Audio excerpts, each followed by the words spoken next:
یکم محرم الحرام امیر المومنین خلیفۃ المسلمین جانشین مصطفیٰ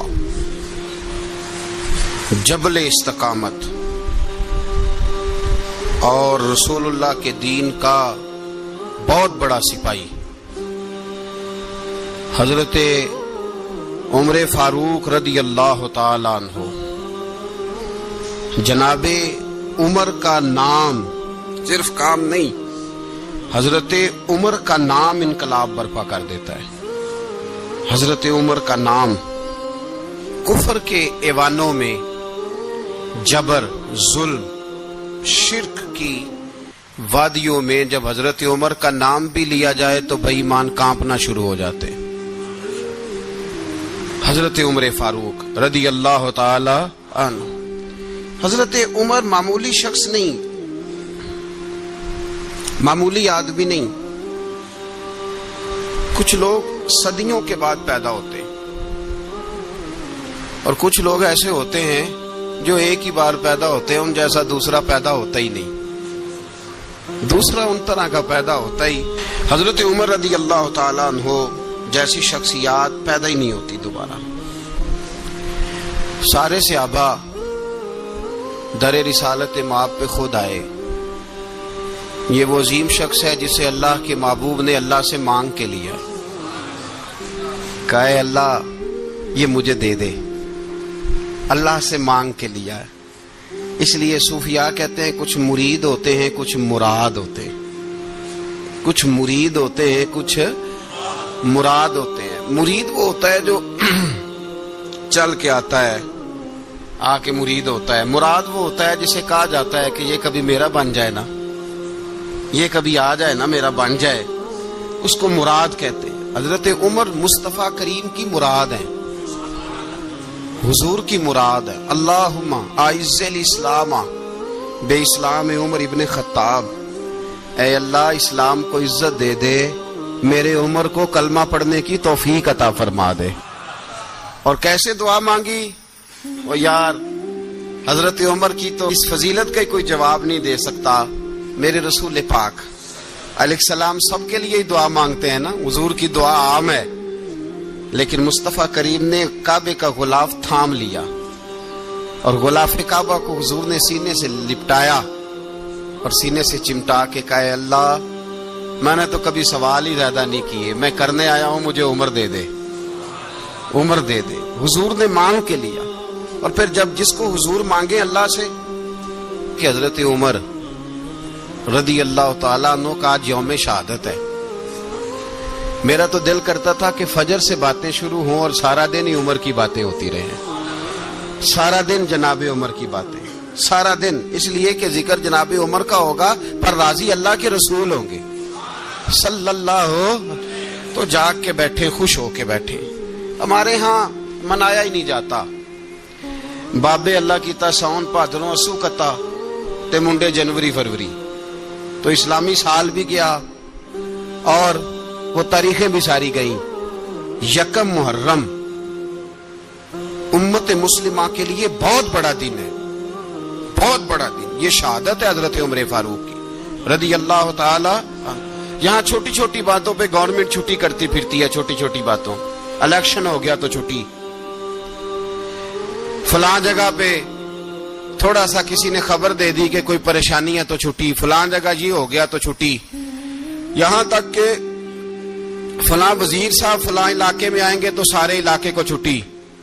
اور اب تو اس سے بڑا حال ہونے لگا ہے، اگر جن لوگوں کی سندھ میں حکومت ہے ان کے لیڈر کا دن آیا تو اس دن چھٹی، اور جن کی پنجاب میں حکومت ہے ان کا دن آیا تو چھٹی۔ ہمارا مطالبہ ہے حکومت پاکستان سے، اگر سر اٹھا کے جینا چاہتے ہو تو یکم محرم کو چھٹی کیا کرو، اگر سر اٹھا کے جینا چاہتے ہو تو یکم محرم کو چھٹی کرو جناب عمر کے دن، اور ملت کے جوانوں کو بتاؤ کہ اگر عزت کی زندگی جینا چاہتے ہو تو اس طرح جیو جس طرح فاروق اعظم جی کے گئے ہیں۔ عزت اور وقار کی زندگی، جمہوریت حضرت عمر سے سیکھنی پڑے گی، حکومت کرنے کے طریقے حضرت عمر سے، رعایا کو سیکھنا پڑے گا کہ امیر کس طرح بنایا جاتا ہے اور امیر کس طرح کے ہوتے ہیں۔ یہاں لوگ ہمیں یورپ کی مثالیں دیتے ہیں لوگ یہاں ہمیں آ کر کے امریکہ کی مثال، انہیں کیا پتا حکومت کیا ہوتی ہے، وہ کہتے ہیں جی وہ سائیکل پہ جاتا ہے ان کا حکمران۔ میں نے کہا وہ سائیکل پہ جاتا ہے؟ میرے عمر فاروق مدینے سے مکے گئے تھے تو پیدل ہی حج کرنے چلے گئے، پیدل ہی۔ اور جناب عمر فاروق رضی اللہ تعالیٰ عنہ عید کی نماز پڑھانے گئے، عید کی نماز عمر خطبہ عید دینے گئے۔ اور اس زمانے میں کون سا غریب ہے جو ننگے پاؤں جاتا ہو؟ کون سا غریب ہے جو مسجد ننگے پاؤں جاتا ہو؟ لوگوں نے تو 3 قسم کی چپلیں رکھی ہوئی ہیں، ایک مسجد جانے کی علیحدہ ہے، گھر پہننے کی علیحدہ ہے، شادی بیاہ پہ جانے کی چپل علیحدہ ہے۔ حضرت عمر فاروق رضی اللہ تعالیٰ عنہ نکلے عید کا خطبہ دینے کے لیے، تو بیوی سے کہنے لگے جوتا۔ اس نے کہا صاحب اتنی دفعہ ٹوٹا ہے اب گانٹھا نہیں جا سکتا، اتنی دفعہ ٹوٹا ہے کہ اب دوبارہ پیمند نہیں لگ سکتے۔ تو حضرت عمر کہنے لگے چل کوئی حرج نہیں ہے، بغیر جوتے کے ننگے پیر ہی چلتے ہیں، کوئی حرج نہیں۔ تو کہنے لگے لوگ کیا کہیں گے؟ فرمایا چپ کر، لوگ جس دن عمر نے یہ دیکھ لیا نا لوگ اس کے بارے میں کیا کہتے ہیں، اس دن عمر نہیں رہے گا۔ تو کہا پھر آپ کا نظریہ کیا ہے؟ فرمایا میرا نظریہ یہ ہے کہ رب رسول میرے بارے میں کیا کہتے ہیں، لوگوں کا کیا ہے؟ لوگ کل کسی کے بارے میں کچھ کہتے ہیں اور پرسوں کچھ کہتے ہیں، میرا نظریہ یہ ہے کہ رب رسول میرے بارے میں ننگے پیر عمر جا رہے ہیں۔ کون جی؟ میں بڑا ماڑا۔ اچھا جناب کیا غربت ہے؟ 10 قسم کے جوڑے لٹکے ہوئے ہیں کمرے میں، اور پہننے کی فرصت نہیں، سویرے کیا پہننا ہے شام کیا پہننا ہے، 15 سوٹ کٹھے استری ہو کے لانڈری والا بھیج رہا ہے، اور تو غریب ہے، تو بہت بڑا غریب ہے۔ اس لیے کہ غربت پیسوں کی وجہ سے نہیں ہوتی، غربت تو دل کی ہوتی ہے۔ تو واقعی بڑا غریب ہے اور تو غریب ہی رہے گا۔ امیر تو عمر فاروق تھے جو ننگے پاؤں چلے گئے عید کی نماز پڑھانے، تو رستے میں جو ملا کہنے لگا عمر جوتا تو پہن لو۔ فرمایا تمہیں عمر کا جوتا نہ پہننے کا نقص تو نظر آیا ہے، کوئی حرج نہیں، اگر عمر کو کبھی بتانا ہوا تو وہ والا نقص بتانا جو عمر کی سیرت میں پیدا ہو، کردار میں پیدا ہو، وہ والا نقص بتانا، یہ چھوڑو جوتے آتے جاتے رہتے۔ ننگے پاؤں گئے، پاؤں دھوئے، نماز پڑھائی، لوٹ آئے۔ او بھائی یہاں تو ہمارا بناؤ سنگار اترنا، جتنی توجہ کپڑوں کی طرف ہے اتنی توجہ کبھی ہماری علم کی طرف ہوتی نا، جتنا ذوق شوق ہمارا بناؤ سنگار کی جانب ہے، اتنا بناؤ سنگار کبھی ہمارا اخلاقیات کی جانب ہوتا تو معاملات بڑی حد تک سنورے ہوئے ہوتے۔ حضرت سیدنا فاروق اعظم رضی اللہ تعالی اپنی زندگی کو ترتیب دیا، ایک دن بھی خلافت نہیں مانگی اللہ سے۔ حضرت عوف بن مالک اشجعی ایک صحابی ہیں، حضرت عوف بن مالک رضی اللہ تعالیٰ عنہ فرماتے ہیں کہ جناب ابو بکر صدیق کا زمانہ تھا تو میں نے خواب دیکھا، میں نے خواب میں جناب عمر کو دیکھا، اور میں نے دیکھا کہ کوئی کہنے والا کہہ رہا ہے کہ عمر وہ ہے کہ اللہ کے رستے میں کوئی اسے جتنا مرضی برا بھلا کہے یہ پرواہ نہیں کرتا۔ کس کے رستے میں؟ بولے سارے۔ اس کا مطلب ہے اللہ کے رستے میں لوگ برا بھلا بھی، قرآن مجید نے کہا وَلَا يَخَافُونَ لَوْمَةَ لَائِمٍ، کچھ لوگ ایسے ہیں جو برا بھلا کہنے والوں کی پرواہ نہیں کرتے۔ آپ یقین کریں اگر پرواہ شروع ہو جائے نا تو دین کا کام ختم ہو جائے، نہ کوئی تقریر کرے، نہ کوئی تدریس کرے، نہ کوئی پیری مریدی کرے، ختم ہو جائے اگر باتوں کی پرواہ ہو۔ لیکن وہ پرواہ، حضرت عوف بن مالک اشجعی کہتے ہیں میں نے خواب میں دیکھا کہ عمر وہ ہے جو کسی کی پرواہ، اور دوسری بات میں نے یہ دیکھی کہ عمر خلیفہ بنے گا، اور تیسری بات میں نے خواب میں یہ دیکھی کہ عمر شہید بھی کیا جائے گا، عمر شہید بھی ہوگا۔ یہ میں نے 3 باتیں خواب میں دیکھی۔ فرماتے ہیں میں نے آ کے خواب حضرت ابو بکر صدیق کو سنائی، وہ خلیفہ تھے، وہ کہنے لگے ٹھہر جا میں عمر کو بلاتا ہوں، اس کے سامنے دوبارہ سنانا، اس کے سامنے۔ فرماتے میں نے بلایا حضرت عمر فاروق کو، آ کے بیٹھے، خواب شروع ہوا کہ ایک بات تو میں نے یہ دیکھی کہ آپ ملامت کرنے والے کی پرواہ نہیں کرتے، دوسرا آپ خلیفہ بنے گے۔ جناب عمر کہنے لگے چپ کر، ابو بکر کے سامنے ہی کہہ رہا ہے، چپ کر، خلیفہ کے سامنے ہی کہہ رہا ہے۔ تو حضرت ابو بکر صدیق کہنے لگے عمر اسے کہنے دو، مجھے لگتا ہے رب کی رضا یہی ہے کہ میرے بعد اگر مصطفیٰ کا منبر ملے تو عمر کو ملے، اسے کہنے دو۔ یار یہاں تو لوگ ڈینگے مارتے ہیں، یہاں تو لوگ دعوے کرتے میرے سامنے فلانے کو بھی بٹھاؤ، فلانے کو بھی بٹھاؤ، اس کو کیا پتا، اس کو کیا پتا، یہ تو بڑکے مارنے کا دور ہے۔ حضرت عمر رضی اللہ تعالیٰ عنہ کو تیسری بات کہی، حضرت عوف بن مالک نے کہا آپ شہید کیے جائیں گے، میں نے خواب دیکھی ہے۔ نیک لوگوں کے خواب بڑی حد تک سچے ہوتے ہیں، کہا میں نے خواب دیکھی ہے۔ تو حضرت عمر کہنے لگے شہید تو دلیر لوگ ہوتے ہیں، شہید تو دلیر، جسے سارا زمانہ دلیر کہہ رہا ہے وہ اپنے بارے میں کیا کہہ رہے ہیں، کہتے ہیں شہید تو دلیر، میں تو کاہل سا آدمی ہوں، سست آدمی ہوں، میں تو اتنا کام ہی نہیں کرتا، تو یہ خواب تو نے جو ٹھیک ہے دیکھا ہے نا پھر سے دیکھنا۔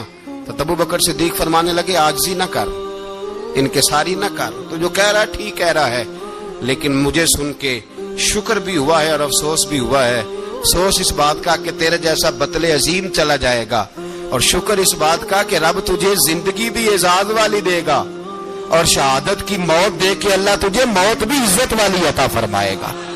اللہ موت بھی تجھے عزت والی دے گا، تجھے کاہلوں جیسی موت اللہ۔ حضرت فاروق اعظم رضی اللہ، او بھائی یہاں تو اس زمانے کا سب سے بڑا مسئلہ پروٹوکول ہے۔ لوگوں کو پتا ہوتا ہے کامل پیر ہے، کامل مرشد ہے، لوگ نہیں جاتے۔ میں کسی کا مرید ہو جاؤں، میرا پروٹوکول کدھر گیا؟ پتا ہوتا ہے یہ کامل استاد ہے، میں اس کے پاس بیٹھوں گا تو میری تربیت کرے گا، لیکن لوگ شاگرد نہیں بنتے، میں کدھر گئی؟ یہ جو پروٹوکول کی مصیبت ہے نا، اس نے بڑے بڑے لوگ زیرو کر دیے، بڑے بڑے لوگ۔ اور یہ مت سمجھے کہ آپ کا وزیر اعظم پروٹوکول لیتا ہے یا آپ کا صدر پروٹوکول، وزراء، ایسی کوئی بات نہیں۔ ہم چھوٹے طبقے سے لے کر بڑے سارے پروٹوکول کے قائل ہیں۔ ہمارا تو داماد بھی کہتا ہے کہ مجھے پوچھا نہیں میں تمہارے گھر کیوں آؤں۔ ہمارا تو بھائی ہر شخص اعلان کرتا ہے پروٹوکول کا، فلانے نے عزت نہیں دی تو واپس آ جاؤ، فلانے نے سلوٹ نہیں کیا تو واپس آ جاؤ۔ لوگ جہاں سلوٹ کرنا چاہیے وہاں بھی سلوٹ کرانے کے قائل ہیں۔ پر حضرت عمر رضی اللہ تعالی، حضرت عمر کی سادگی اور پھر جناب عمر کی عاجزی، جب انسان اپنے اوپر سوار کر لیتا ہے نا، سوار کر لیتا ہے، میں بدکار پرانا خادم، کسے در ملی نی ٹوئی، اتے واسف یار نے نظر جو کی تھی تے واسف ہی۔ میں اکثر سوچتا ہوں حضور نے جہاں بھی کہا نا، فرمایا میرے بعد نبی ہوتے تو خطاب کے بیٹے عمر ہوتے۔ حضور نے فرمایا عمر جس رستے سے جاتا ہے شیطان وہ رستہ بدل جاتا ہے۔ نبی پاک صلی اللہ علیہ وسلم نے فرمایا میرا عمر وہ ہے کہ اس کی زبان پر حق جاری ہے۔ حضور علیہ الصلوۃ والسلام نے فرمایا 950 سال حضرت جبریل میرے عمر کی شان بیان کریں تو ان کی عظمت ختم نہیں ہوتی۔ 950 سال جبریل عظمت بیان کرے تو ختم نہیں ہوتی۔ یہ بات ہے حضرت عمر کی، اور فرمایا عمر ابو بکر کی نیکیوں میں سے ایک نیکی ہے، یہ شان ہے عمر فاروق رضی اللہ تعالیٰ عنہ کی۔ حضور نے فرمایا میرے بعد نبی ہوتے تو عمر ہوتے، جس گلی سے عمر آئے شیطان رستہ بدل جائے۔ میرے عمر فاروق کی شان 950 سال بیان ہو تو ختم نہ ہو۔ عمر کی زبان پر اللہ حق بیان کرتا ہے، جو عمر کہتا ہے وہی رب کر دیتا ہے۔ حضور ساری زندگی فضیلتیں بیان کرتے رہے، عمر جواب میں کیا کہتے ہیں؟ کوئی بتائے نا کہ یہ والی حدیثیں کبھی عمر نے بھی روایت کی ہوں کہ حضور نے میرے بارے میں یہ کہا ہے۔ یہ روایتیں وہ روایت نہیں کرتے، ان سے جب لوگ کہتے عمر تیری بڑی بات ہے تو عمر رو پڑتے، کہتے میں تو اونٹ چرانے والے باپ کا بیٹا ہوں، میں تو اونٹ چرانے والے باپ کا بیٹا، اونٹ چرا۔ اس سے آگے عمر گئے ہی نہیں ساری زندگی، اس سے آگے لفظ ہی نہیں ادا کی۔ اور میں تو بھائی اونٹ چرانے والا، میرا باپ تو اونٹ چرایا کرتا تھا، 10 اونٹ تھے، میری ڈیوٹی ہوتی تھی، سنبھالے نہیں جاتے تھے، ابا ڈنڈوں سے مارتا تھا۔ ساری زندگی عمر حج کرنے گئے، ایک خشک تنا کھجور کا عمر فاروق رضی اللہ تعالیٰ عنہ نے اس کو اپنے کلاوے میں لیا، رونے لگے۔ لوگوں نے کہا عمر کیا ہوا؟ فرمانے لگے یہاں میں اونٹ چرایا کرتا تھا، یہاں میں اونٹ چراتا تھا، 10 اونٹ سنبھالے نہیں جاتے تھے۔ دیکھو رسول اللہ کی شان، آج ساری امت چلانے کا طریقہ عطا فرما دیا ہے، ساری نظریے سے پیار۔ یار پیسہ کس کو برا لگتا ہے؟ آپ جس آدمی کی 50 کروڑ کی پراپرٹی ہے اس کو پوچھیں سب سے غریب، آپ کو وہی نظر آئے گا۔ وہ کہے گا میں ٹائٹ ہوں. حالات بڑے میں کئی باری پوچھے انہوں نے, میں کہتا ترجمہ بھی 10 چھڑو کی ہمیں تو سمجھ نہیں آتی. اور ٹائٹ حالات کون سے ہوتے ہیں جی؟ جس آدمی کا کروڑوں میں کاروبار ہے نا, اس کو آپ چھیڑے وہ رونے لگ جائے گا, رونے. تو کئی میں نے ایسے دیکھے ہیں کرائے کا مکان ہے, ان سے پوچھے صاحب کیا حال ہے, تو کہتے ہیں جتنی اللہ نے شان والی زندگی ہمیں عطا کی ہے کسی کو نہیں دی ہوئی. اس کا مطلب ہے خوشی بھی یہی ہے اور غم بھی یہی, اندر سے خوشی ہے, اندر سے ہی. تو نے اگر راضی رہنا ہے تو ادھر سے رہنا ہے, ناراض رہنا ہے تو بس اپنے آپ کو خوش رکھے گا تو ہو جائے گا. سارے صحابہ مل کے آئے, کہنے لگے عمر فاروق سے کہنا ہے نبی پاک کے زمانے میں تو ظاہراً غربت تھی, ابو بکر کے دور میں بھی غربت تھی, اب تو بڑا مال ہے. عمر سے سفارش کرو کہ عمر نیا کرتا پہنا کرے. ملکوں کے سفیر آتے, عمر وہی پھٹی پرانی چادر اوڑھ کے اور وہی کئی جگہ پہ پیوند لگے سوٹ پہن کے سفیروں کے سامنے بیٹھ جاتا ہے. عمر کو مشورہ دو, طے ہو گئی بات. سب نے جب مشورہ دے لیا تو سارے کہنے لگے یہ بتاؤ شیر کی مونچھ کو ہاتھ کون لگائے گا, کہنا کس نے ہے, بندہ بھی تو ڈھونڈو نا. نے کہا جناب میرا یہ خیال ہے کہ مولا علی شیر خدا کہیں گے, کیونکہ جس شخص کی عمر کو سب سے زیادہ حیا کرتے دیکھا وہ شیر خدا مولا علی ہے رضی اللہ تعالی. علی کہیں گے اس لیے کہ جناب علی تو کئی دفعہ جب گفتگو کرتے تھے تو حضرت عمر چپ کر جاتے تھے اور فرماتے تھے علی نہ ہوتا تو میں ہلاک ہو جاتا. تو کہا علی سے کہو. جناب علی شیر خدا کو بلایا, کس کام کے لیے جی؟ اللہ اکبر. یہ ذرا آپ نے اس دور پہ اس بات کو ذرا لاکا جناب ان سے کہیں کہ زیادہ نہیں, ایک کرتا نیا پہن لے. سفیر آتے ہیں, وزیر آتے ہیں تو ایک کرتا نیا پہن لے. حضرت علی کو بلایا, آپ فرمانے لگے کوئی اور بات ہوتی تو میں کہہ دیتا, یہ والی میں نہیں کہہ سکتا. کوئی اور ہوتی تو میں عمر کو کئی دفعہ کہہ دیتا ہوں, جلال میں بھی تو سن, یہ والی میں نہیں کہہ سکتا. میں تمہیں ایک مشورہ دیتا ہوں. کہ وہ کیا؟ کہنے لگے سیدہ عائشہ صدیقہ سے کہو, وہ مومنوں کی ماں ہیں, عمر ٹالے گا نہیں. اماں جی سے جا کے کہ اماں جی نیا کرتا عمر سے کہیں پہن لیں. وزیر آتے ہیں, بڑے بڑے لوگ, تو چلو کوئی حرج نہیں. اماں جی نے کہا اچھا کوئی بات نہیں میں بلا لیتی ہوں. جناب عائشہ نے پیغام بھیجا. جب خادم نے کہا نا مصطفیٰ کے گھر سے پیغام آیا ہے, تو 20 لوگ بیٹھے تھے. عمر کانپتے ہوئے اٹھے, کانپتے دوڑے. حضرت عائشہ پردے میں تھی تو فرماتی ہیں عمر اتحیات کی حالت میں بیٹھ گئے. کہا اماں جی دیر تو نہیں ہو گئی مجھے آنے میں؟ کہا نہیں ٹائم پہ آ گئے ہو. کس لیے بلایا تھا؟ کہا عمر دیکھو غربت کے معاملات اور ہوتے ہیں, جب اللہ آسانی دے تو کوئی چیز استعمال کرنا حرام نہیں ہوتی, اگر حرام ہے تو بتاؤ. کہا نہیں اماں جی حلال ہی ہے. تو فرمایا پھر اتنے سفیر آتے ہیں, مشیر آتے ہیں, اب تو مال غنیمت بڑا آتا ہے, ڈھیر لگ جاتے ہیں مسجد میں, تو چل ایک نیا کرتا تم بھی پہن لیا کرو. اور آپ نیا کرتا پہنو گے تو دھاک بیٹھے گی غیروں پر. تو صحابہ کا مشورہ ہے کہ آپ نیا لباس پہنے.